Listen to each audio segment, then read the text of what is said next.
दोस्तों, आजकल social media पर एक ऐसी खबर आग की तरह फैल रही है जिसे देखकर दिल दहल जाता है। इंस्टाग्राम पर देखो, फेसबुक खोलो, यूट्यूब चलाओ, हर तरफ एक ही बात है। 13 अप्रैल सन 2029 को एक विशाल क्षुद्र ग्रह यानी एस्टेरॉयड पृथ्वी के बेहद करीब से गुजरने वाला है। नाम है उसका अपोफिस। इसका डायमीटर यानी व्यास 1000 फीट से भी ज्यादा है और अगर यह धरती से टकरा गया तो जो कहर बरपेगा वो इंसानी इतिहास में आज तक कभी नहीं देखा गया। हिरोशिमा पर जो परमाणु बम गिरा था उससे 10 लाख गुना ज्यादा ऊर्जा निकलेगी। सैकड़ों मीटर ऊंची सुनामी उठेगी। पूरे शहर एक पल में खाक हो जाएंगे और बात यहीं खत्म नहीं होती। कुछ लोग कह रहे हैं 12 जुलाई 2038 को और एस्टेरॉयड धरती से टकरा सकता है और इसकी संभावना बताई जा रही है। नासा ने अलर्ट जारी कर दिया है। प्लैनेटरी डिफेंस एक्सरसाइजेज शुरू हो गई हैं। ISRO के चीफ ने बयान दिया है कि हम सब और मंगल ग्रह पर शिफ्ट होना एक ऑप्शन है। सारी दुनिया की स्पेस एजेंसीज मिलकर काम कर रही हैं। दोस्तों, एक गहरी सांस लीजिए, आराम से बैठिए, क्योंकि आज हम इन सब सवालों का जवाब एकदम देसी, सरल और शेषो और सटीक तरीके से देंगे। कौन सी बातें सच हैं, कौन सी झूठ और अफवाह हैं? एस्टेरॉयड आखिर होता क्या है? धरती को सबसे बड़ा खतरा कहां से है और नासा के पास इसका क्या प्लान है? सब कुछ आज इस वीडियो में। एस्टेरॉयड होता क्या है, एकदम बेसिक्स से समझते हैं। एस्टेरॉयड को हिंदी में क्षुद्र ग्रह कहते हैं। इसे प्लैनेटॉयड भी कहते हैं, मतलब एक छोटा ग्रह जैसा। असल में ये अंतरिक्ष में तैरती हुई पत्थर और धातु की विशाल चट्टान होती है जो सूरज के चक्कर लगाती रहती है। इनका साइज 10-20 मीटर जितना छोटा भी हो सकता है और 100-200 किलोमीटर जितना बड़ा भी। अब तक खोजा गया सबसे छोटा एस्टेरॉयड सिर्फ 2 मीटर चौड़ा था, एक बड़ी गाड़ी जितना। और सबसे बड़ा है सीरीज, जिसका डायमीटर पूरे 940 किलोमीटर है, मोटे तौर पर राजस्थान के आकार जितना। हमारे सौर मंडल में ज्यादातर एस्टेरॉयड्स मंगल और बृहस्पति के बीच एस्टेरॉयड बेल्ट में पाए जाते हैं। स्कूल की किताबों में इस बेल्ट की जो ड्राइंग होती है उसे देखकर लगता है जैसे ये सब एक दूसरे से बिल्कुल सटे हुए हैं, जैसे ट्रैफिक जैम में गाड़ियां। लेकिन असलियत यह है कि किसी भी दो एस्टेरॉयड्स के बीच औसत दूरी 10 लाख किलोमीटर से भी ज्यादा होती है। यानी वहां से गुजरना उतना खतरनाक नहीं जितना हॉलीवुड फिल्में दिखाती हैं। लेकिन कभी कभी ये एस्टेरॉयड्स अपनी बेल्ट छोड़कर धरती के करीब आ जाते हैं। तब इन्हें नियर अर्थ ऑब्जेक्ट्स यानी NEO कहते हैं। और यहीं से असली चिंता शुरू होती है। एस्टेरॉयड, कॉमेट, मीटियोर, मीटियोराइट, क्या है इन सब में फर्क? यह सवाल बहुत लोगों के मन में होता है। इन सब को लोग एक ही समझ लेते हैं, लेकिन ये सब अलग अलग हैं। चलिए एक एक करके समझते हैं। एस्टेरॉयड, यह पत्थर और धातु से बना होता है। मंगल और बृहस्पति के बीच एस्टेरॉयड बेल्ट में रहता है। इसे देखने के लिए टेलीस्कोप चाहिए। कॉमेट यानी धूमकेतु, यह बर्फ, पत्थर और धूल का मिश्रण होता है। इसे डर्टी स्नोबॉल भी कहते हैं। यह काइपर बेल्ट में पाया जाता है, नेपट्यून से भी आगे। जब कॉमेट सूरज के पास आता है तो उसके पीछे एक चमकदार पूंछ बन जाती है जो बिना टेलीस्कोप के भी दिखती है। इसका साइज 1 से 10 किलोमीटर तक हो सकता है। मीटियोरॉयड उसके शीश से किसी एस्टेरॉयड या कॉमेट से टूटकर अलग हुआ छोटा टुकड़ा। मीटियर, जब मीटियोरॉयड पृथ्वी के वायुमंडल में घुसता है तो घर्षण से जलने लगता है और आसमान में रोशनी की एक लकीर दिखती है। इसे ही टूटा हुआ तारा कहते हैं। जब बहुत सारे मीटियर्स एक साथ दिखते हैं तो उसे मीटियर शावर कहते हैं। मीटियोराइट, अगर मीटियर वायुमंडल में जलते जलते भी पूरी तरह खत्म न हो और धरती की सतह तक पहुंच जाए तो उसे मीटियोराइट कहते हैं। बस यही एकमात्र फर्क है। अब एक बेहद जरूरी बात, कॉमेट एस्टेरॉयड से कहीं ज्यादा खतरनाक होता है। 2 कारण हैं। पहला, कॉमेट की रफ्तार एस्टेरॉयड से दोगुनी होती है। दूसरा, कॉमेट का पता बहुत देर से चलता है। कोई कॉमेट कल अचानक नजर आ सकता है और हमारे पास सिर्फ 6-7 साल हों। यही डोंट लुक अप फिल्म में दिखाया गया था। सरकारें कैसे एक आने वाले कॉमेट को नजरअंदाज करती हैं। 2021 वाली 92% वाली खबर एकदम झूठ है, फर्जी है। अब आते हैं सबसे वायरल खबर पर। 2030 में एस्टेरॉयड टकराने की 62% संभावना। दोस्तों, यह खबर पूरी तरह फर्जी है और इसे फैलाने में बड़े मीडिया हाउस भी शामिल रहे। टाइम्स ऑफ इंडिया ने हेडलाइन लगाई, NASA warns that a planet sized asteroid has a 72% chance of impacting the earth.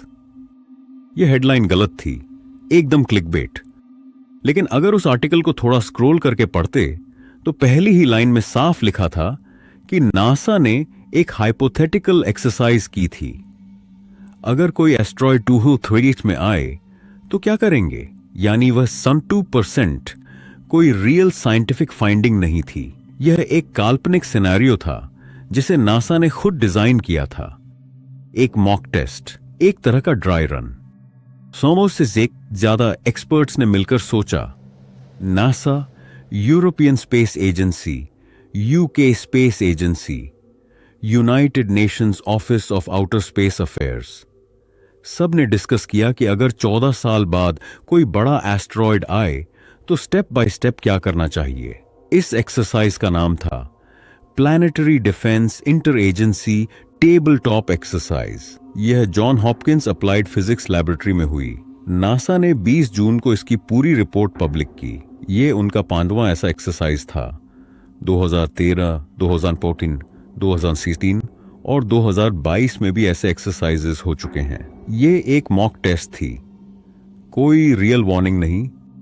इसीलिए भाइयों और बहनों, अगर आप इंस्टाग्राम और फेसबुक पर ऐसे पेजेस फॉलो करते हैं जो इस तरह की झूठी खबरें फैलाते हैं तो उन्हें अभी अनफॉलो कर दीजिए। इसके बजाय the Hindu, Indian express, scroll in, the wire, news laundry जैसे रिलायबल सोर्सेस फॉलो कीजिए। कम से कम वे इस स्तर का झूठ नहीं फैलाते। आपोफिस, वो एस्टेरॉयड जो सच में आ रहा है।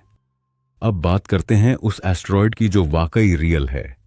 आपोफिस, यह सच में एग्जिस्ट करता है और 13 अप्रैल 2019 को यह पृथ्वी के बेहद करीब से गुजरेगा, सिर्फ 30,000 किलोमीटर की दूरी से। यह सुनकर आप चौंक गए होंगे, लेकिन एक बात जान लीजिए, बहुत सारे जियो स्टेशनरी सैटेलाइट्स इससे भी दूर हैं, यानी ये एस्टेरॉयड हमारे कुछ सैटेलाइट से भी ज्यादा नजदीक होगा। नासा ने इसका पूरा पाथ मैप किया है और एक वीडियो भी रिलीज किया है। और सबसे रोमांचक बात यह है कि 5 साल बाद जिस रात यह गुजरेगा, आप इसे अपनी आंखों से देख सकेंगे, बिना किसी टेलीस्कोप के। आसमान में एक चमकते हुए बिंदु की तरह यह दिखेगा। इस एस्टेरॉयड को 2004 में खोजा गया था। तब शुरुआती कैलकुलेशंस में कहा गया कि 2019 में इसके धरती से टकराने की 200% संभावना है। भले ही यह 200% छोटा लगे, लेकिन जब नतीजा इतना भयावह हो, पूरे शहर तबाह, सुनामी, लाखों लोगों की मौत, तो 2% भी बहुत होता है। इसीलिए उस वक्त इसे सिटी किलर बुलाया जाने लगा और नाम मिला आपोफिस। मिस्र की पौराणिक कथाओं में आपोफिस एक विशाल सांप है जो अंधेरे का प्रतीक है, केओस का देवता। नाम सही लगा उस वक्त। लेकिन अच्छी खबर यह है कि वैज्ञानिकों ने गहराई से स्टडी की और पाया 2019 में इसके टकराने की संभावना 0% है। फिर कुछ समय तक यह डर रहा कि 2019 में जब यह पास से गुजरेगा तो धरती का ग्रेविटेशनल पुल इसके ऑर्बिट को बदल देगा और 2036 या 2068 में यह खतरनाक हो सकता है। इस जगह को कीहोल एरिया कहते हैं, जहां से गुजरने पर एस्टेरॉयड का रास्ता बदल जाता है। लेकिन और कैलकुलेशंस के बाद नासा ने साफ कह दिया, अगले 100 सालों में आपोफिस से कोई खतरा नहीं है। इसे रिस्क लिस्ट से हटा दिया गया है। रिस्क लिस्ट, हां, ऐसी लिस्ट सच में मौजूद है। शायद आप नहीं जानते, लेकिन दुनिया की स्पेस एजेंसीज ने एक असली रिस्क लिस्ट बना रखी है, उन सभी एस्टेरॉयड्स और कॉमेट्स की जो भविष्य में किसी न किसी लेवल पर खतरा बन सकते हैं। यूरोपियन स्पेस एजेंसी की वेबसाइट पर यह लिस्ट पब्लिकली अवेलेबल है। इसमें लिखा होता है किस एस्ट्रॉयड की इम्पैक्ट डेट क्या है, टकराने की प्रोबेबिलिटी कितनी है और उसका साइज क्या है। इस लिस्ट में नंबर 1 पर है 2003 VD3।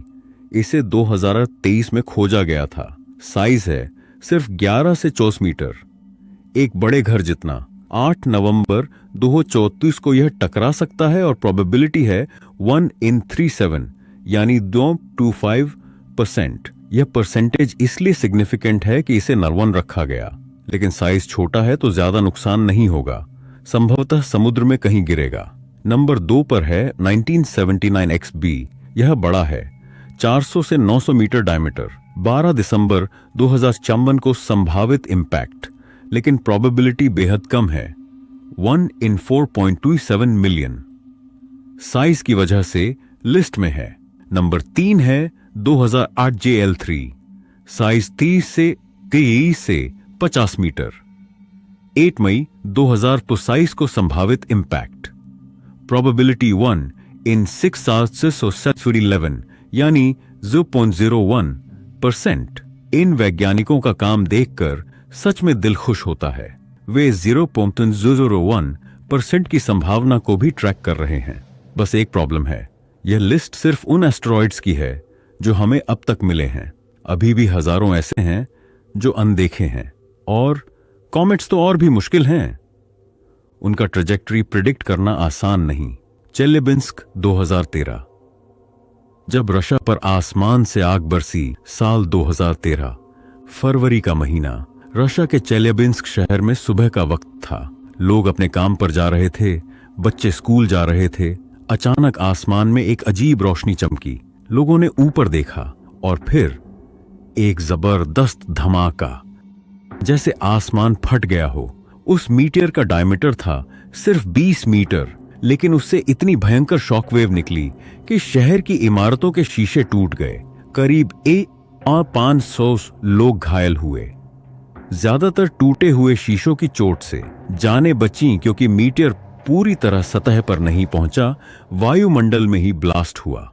और सबसे चौंकाने वाली बात, इस मीटियर को किसी भी डिटेक्शन सिस्टम ने पहले से नहीं पकड़ा। यह बिल्कुल अचानक आया। यह घटना बताती है कि हमारी सिस्टम्स कितनी भी एडवांस्ड हों, कभी कभी गैप्स रह जाती हैं। इसीलिए सिविल डिफेंस और डिजास्टर मैनेजमेंट प्लान्स भी उतने ही जरूरी हैं। धरती को डिटेक्ट कैसे होते हैं एस्टेरॉयड्स? 4 बड़े सिस्टम्स। दोस्तों के हमारे पास 4 बड़े डिटेक्शन प्रोजेक्ट्स हैं जो रात दिन आसमान की निगरानी करते हैं। पहला है लाइनियर, लिंकन नियर अर्थ एस्टेरॉयड रिसर्च। 1996 में शुरू हुआ। यूएस एयरफोर्स, नासा और MIT की जॉइंट प्रोजेक्ट। 2 बड़े और 1 छोटा टेलीस्कोप। हर साल 10,000 से ज्यादा ऑब्जेक्ट्स डिस्कवर होते हैं। आज खोजे जाने वाले 5% एस्टेरॉयड्स इसी की देन है। दूसरा है CSS, कैटलीना स्काई सर्वे। 1998 में यूनिवर्सिटी ऑफ एरिजोना ने शुरू किया। इसकी एक्यूरेसी इतनी जबरदस्त है कि 2008 में इसने एक सिर्फ 4 मीटर चौड़ा एस्टेरॉयड पकड़ा और बताया कि यह 19 घंटे बाद नॉर्थ सुडान के रेगिस्तान में किस जगह गिरेगा। और वाकई 29 घंटे बाद वही हुआ, एग्जैक्टली वही जगह। कमाल है ना। तीसरा है pan stars, panoramic survey telescope and rapid response system. हवाई में पैसिफिक ओशन के बीच दुनिया के सबसे बड़े डिजिटल कैमरास यहां हैं। 1.4 बिलियन पिक्सल्स।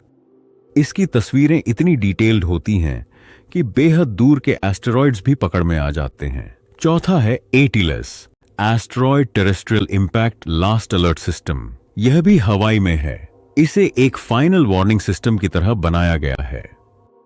अगर बाकी तीनों किसी एस्टेरॉयड को मिस कर दें तो एटलस आखिरी वक्त पर हमें अलर्ट करेगा। यह हर रात 2 बार पूरे आसमान को स्कैन करता है, बिना रुके, बिना थके। अगर बड़ा एस्टेरॉयड आए तो रोकेंगे कैसे? 3 तरीके।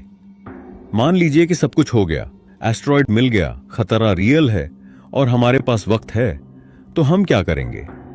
साइंटिस्ट के पास 3 स्ट्रैटेजीज हैं। पहली स्ट्रैटेजी काइनेटिक मेथड। इसमें एक स्पेसक्राफ्ट को एस्टेरॉयड से जानबूझकर टकरा दिया जाता है। इस टक्कर से एस्टेरॉयड का ऑर्बिट चेंज हो जाता है और वह धरती से दूर चला जाता है। यह स्ट्रैटेजी रियल लाइफ में टेस्ट भी हो चुकी है। नासा ने 6 सितंबर 2022 को डार्ट मिशन लॉन्च किया। Double asteroid redirection test. एक 170 मीटर चौड़े डिमॉर्फोस एस्टेरॉयड को टारगेट किया गया। यह एस्टेरॉयड धरती के लिए कोई खतरा नहीं था, यह सिर्फ एक एक्सपेरिमेंट था। स्पेसक्राफ्ट ने उसे टक्कर मारी और जब नासा ने रिजल्ट चेक किया, एस्टेरॉयड का ऑर्बिट सच में बदल गया था। Mission successful. यह पहली बार था जब इंसान ने किसी अंतरिक्ष की चट्टान का रास्ता बदला। चाइना की नेशनल स्पेस एजेंसी भी 2025 में इसी तरह का एक्सपेरिमेंट करने वाली है। एक 30 मीटर चौड़े एस्टेरॉयड पर स्पेसक्राफ्ट टकराकर उसका पाथ बदलने की कोशिश करेगी। दूसरी strategy, slow push and pull method. इसमें एस्टेरॉयड के ऑर्बिट को धीरे धीरे बदला जाता है। एक तरीका है सोलर एनर्जी का इस्तेमाल। एक स्पेसक्राफ्ट एस्टेरॉयड के पास जाकर सूरज की किरणों को एस्टेरॉयड पर कंसंट्रेट करे। इससे एस्टेरॉयड की सरफेस का कुछ हिस्सा वेपराइज होगा, गैस निकलेगी और उससे एक छोटा सा थ्रस्ट मिलेगा। यह थ्रस्ट धीरे धीरे एस्टेरॉयड का पाथ बदल देगा। यह प्रोसेस नेचुरली भी होती है जब कोई एस्टेरॉयड सूरज के पास से गुजरता है। तीसरी स्ट्रैटेजी, न्यूक्लियर मेथड, मतलब सीधे न्यूक्लियर बॉम्ब लेकर जाओ और एस्टेरॉयड को उड़ा दो। यह सुनने में बिल्कुल हॉलीवुड जैसा लगता है, लेकिन यह ऑप्शन सीरियसली कंसिडर किया जाता है। हालांकि इसकी दो बड़ी प्रॉब्लम्स हैं। पहली, स्पेस में न्यूक्लियर वेपन डिप्लॉय करने के इंटरनेशनल लीगल और जियोपॉलिटिकल पेच हैं। दूसरी, जब एस्टेरॉयड ब्लास्ट होगा तो उसके टुकड़े चारों तरफ बिखरेंगे और उनका ऑर्बिट कंट्रोल नहीं कर सकते। एक टुकड़ा फिर भी धरती पर आ सकता है। इसीलिए यह मेथड तभी यूज होगा जब एस्टेरॉयड का साइज इतना बड़ा हो, 10 किलोमीटर से ज्यादा, कि बाकी मेथड्स काम न करें। वैसे साइज का एक एस्टेरॉयड 66 मिलियन साल पहले डायनासोर्स को एक्सटिंक्ट कर चुका है। नासा की मॉक टेस्ट। क्या हम तैयार हैं? नासा की उस रीसेंट मॉक टेस्ट में, जिसे लोग फेक खबर बना रहे थे, कुछ बहुत इंटरेस्टिंग बातें सामने आईं। इसमें भाग लेने वाले 81% एक्सपर्ट्स ने कहा कि हम ऐसी सिचुएशन से निपटने के लिए तैयार हैं, लेकिन कुछ गैप्स भी बताए गए। एक बड़ा गैप यह था, अब तक सिर्फ काइनेटिक मेथड ही टेस्ट हुई है, बाकी मेथड्स अभी थ्योरी में हैं। इसलिए भविष्य में और टेस्ट्स होने चाहिए।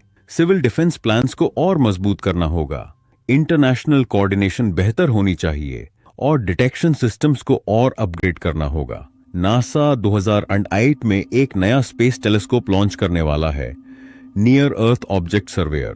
यह टेलीस्कोप धरती से बाहर स्पेस में रहेगा और एस्टेरॉइड्स को और जल्दी और ये और ज्यादा एक्यूरेटली डिटेक्ट करेगा। इससे हमारा वार्निंग टाइम और बढ़ जाएगा। तो घबराएं नहीं। यह रहा पूरा निचोड़ दोस्तों। आखिर में बात करते हैं उस सबसे जरूरी सवाल की, क्या हमें डरना चाहिए? जवाब है बिल्कुल नहीं, और इसके 3 ठोस कारण हैं। पहला, अगले 100 सालों में कोई भी ऐसा बड़ा एस्टेरॉयड नहीं है जिसके धरती से टकराने की संभावना 0.01% से भी ज्यादा हो। एपोफिस जैसा सबसे चर्चित एस्टेरॉयड भी रिस्क लिस्ट से हट चुका है। वैज्ञानिक पूरी तरह कॉन्फिडेंट हैं। दूसरा, हमारी डिटेक्शन सिस्टम्स दिन प्रतिदिन बेहतर होती जा रही हैं। लाइनियर, CSS, PAN-STARRS, ATLAS सब मिलकर 24 घंटे आसमान की निगरानी कर रहे हैं और 2028 में एनियो सर्वेयर टेलीस्कोप लॉन्च होने के बाद यह और भी मजबूत हो जाएगा। तीसरा, अगर कोई एस्टेरॉयड मिल भी जाए तो हमारे पास उसे रोकने की टेक्नोलॉजी है। डार्ट मिशन ने यह साबित कर दिया है, हम किसी एस्टेरॉयड का ऑर्बिट बदल सकते हैं। इंसान ने यह कर दिखाया है। तो फर्जी खबरों से दूर रहिए, साइंस पर भरोसा रखिए, और अगर अंतरिक्ष की दुनिया में आपकी रुचि है